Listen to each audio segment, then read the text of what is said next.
Character update.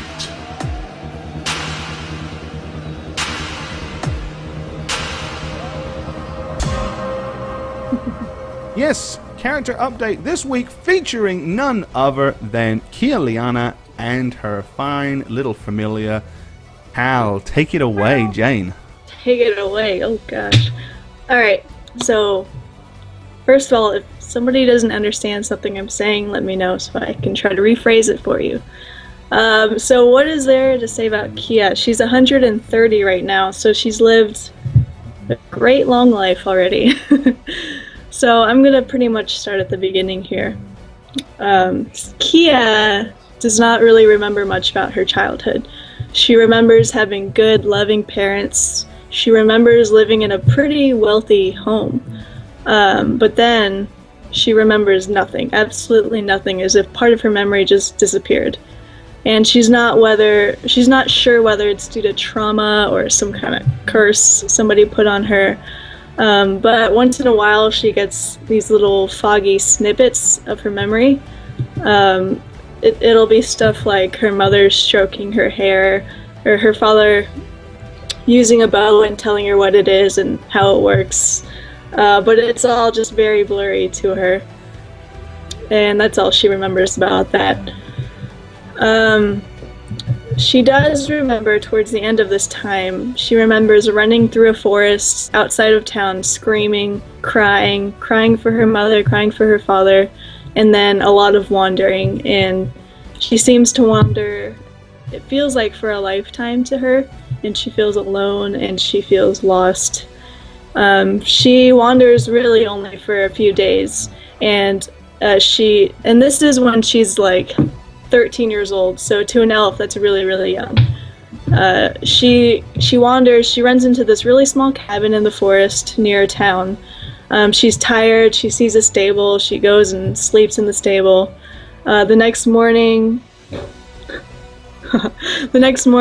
a human woman wakes her up, and her name is Ashira.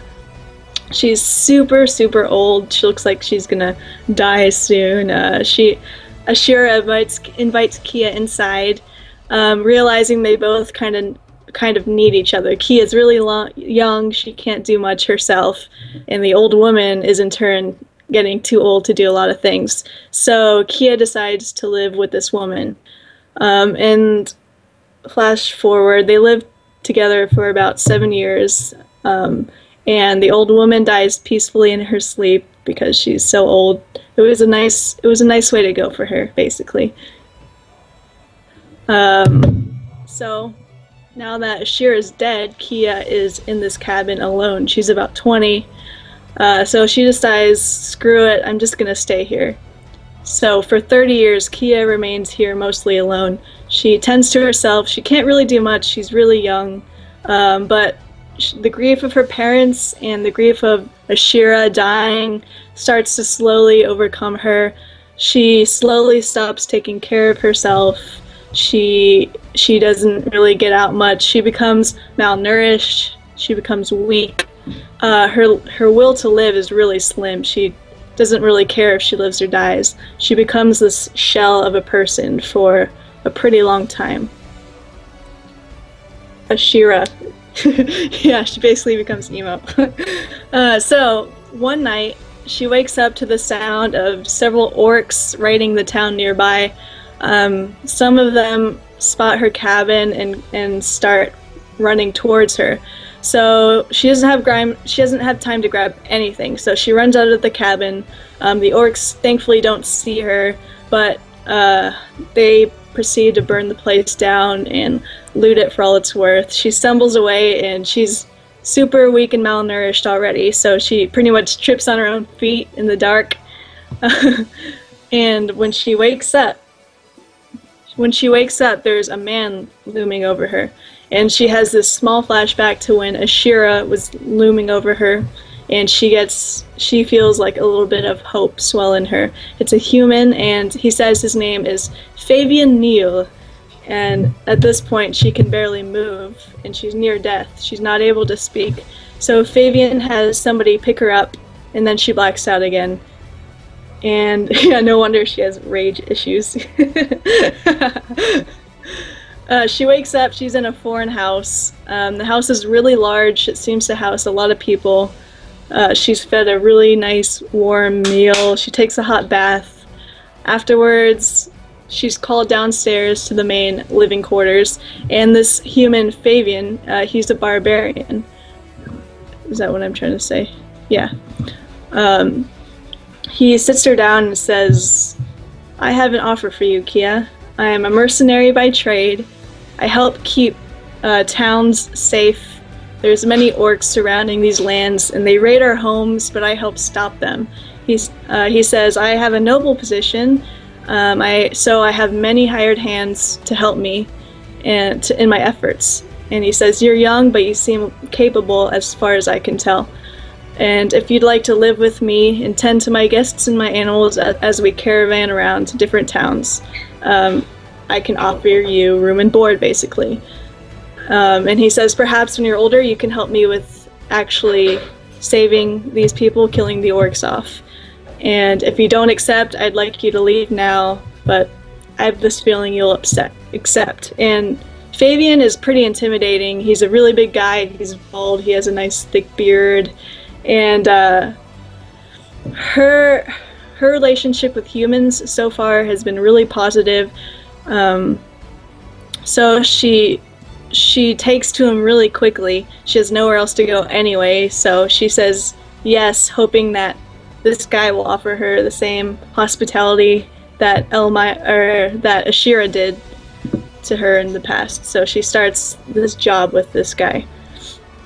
And of course, she kind of already has this slight vendetta against orcs for ruining her home. So for 30 more years, this is a long time span here, 30 more years, she caravans around different towns and cities with this group of people. She helps tend to the animals and the people, helping them with food, whatever she can do, helps clean them up. And towards like the very end of these 30 years, there's this little cat.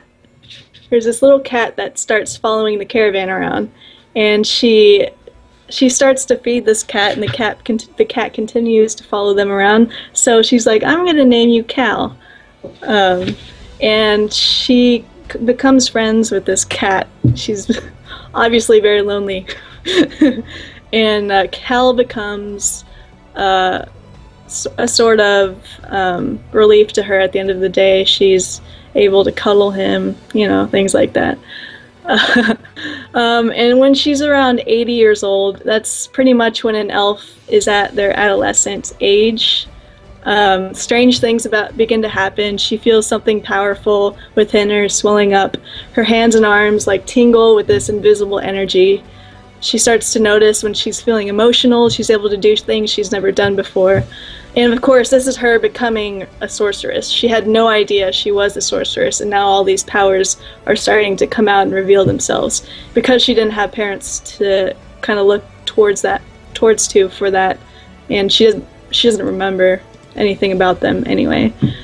And thankfully at this time, there's a sorceress that's traveling with them named Elmira. And Elmira notices Kia's having these feelings and notices when Kia's using her powers on accident. And Elmira comes and becomes a mentor towards Kia. And she helps her hone her skills. They're just level 0 skills, but nonetheless, they become really close. And Elmira, she's a sorceress. She works with Fabian. She's hired, and what she does is she helps distract the village folk when Fabian is supposedly going out and killing the orcs. She's distracting the village folk away from that situation so that they don't worry or get upset with the sound that's coming from the background of orcs dying and whatnot.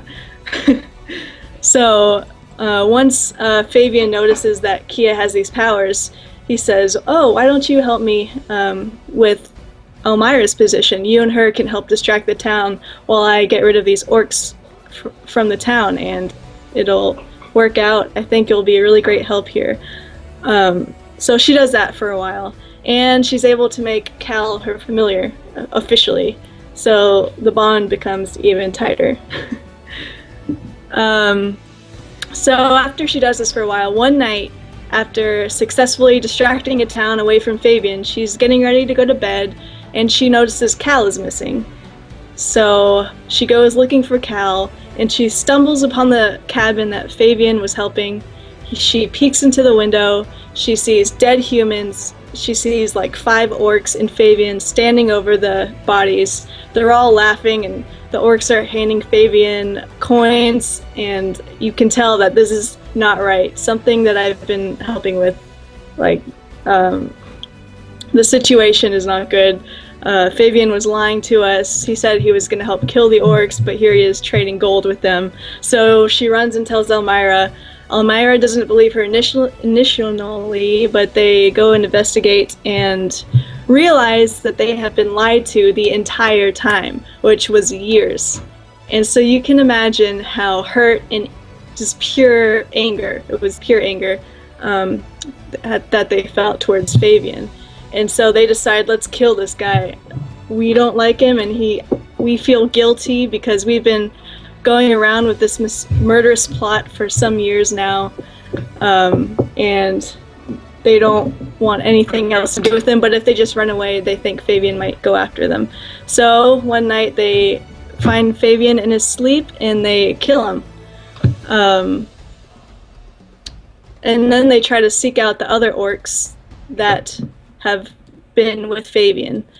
But one of Fabian's lackeys had tipped off the orcs, so Kia and Elmira were ambushed, and Elmira actually gets killed, and Kia barely runs away and escapes this nonsense. And so now here Kia is, she's feeling like extremely betrayed. She has this super powerful hatred towards orcs. She can't say the same towards humans because there's been a kind human to her in the past, but she feels extremely guilty that she's been a part of this plot, and the entire time she thought she was helping villages and helping people instead of killing them off. So that's kind of where Kia is at now when she got the tattoo and the mark of intrigue. So she's pretty much trying to correct her life and do the opposite of what she's been doing. She's trying her hardest to be a good person and to help people out. She struggles with it a lot, but she thinks eventually she'll be able to be a good person again. So basically, she's carrying around all this ton of guilt for the fact that she helped all these people get killed, even though she didn't actually know she was doing that. Right, because it's really technically not her fault, but she feels the weight of it. She still feels the guilt, right? Yeah. Well, that explains a lot about Kia's attitude towards things, for sure. You know, the hostilities, the emotional outbursts, the fact that, you know, I think it comes through that she's always trying to do the right things, but then at times stuff just gets kind of, you know, stuff kind of just gets too much for her, and then it's like, oh, to hell with it, wah! Right. And you can see that's why she kind of has conflicts with Radovan so much, because there were 2 humans in her life. One was extremely kind, and one just completely betrayed her. And the reason why she's trying to ask him questions, get to know him better, is because she wants to trust him. She wants to have that faith in him, but she just really isn't sure. Yeah. So again, that's like we've got this huge to and fro thing going on with the party, because it's like Kia wants, I guess Kia wants to trust the others, but you've got Reza, who is naturally untrustworthy because she's had a pretty terrible upbringing as well. She doesn't trust anybody. Radovan, it's not that he doesn't trust anybody, he just doesn't trust non-humans, it would seem.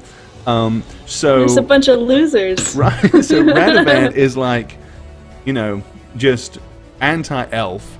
And then when what happened in the cave that week, when you guys had the plan all figured out, you ran out and Radovan got cut off by the goblins and couldn't escape, in his mind it's like, those damn elves abandoned me, this bastards. You know, so that really kind of really kicked in as well. But cool, that I learned a lot about that, about your background as well. So I enjoyed that. That's that gives us a lot of information. Going forward, you'll be able to see that story evolve. And that is one of the goals of the recaps, is to give you, during the actual game, we can't sit down and have a 15-20 minute heart-to-heart stuff like that. So that's what this is for. It gives you information that you wouldn't get otherwise. So when you watch the Marks of Intrigue, you'll have all this knowledge, and a lot more stuff will make sense. You'll be able to watch what they do and be like, okay, I see why they act this way. I understand that these are the sort of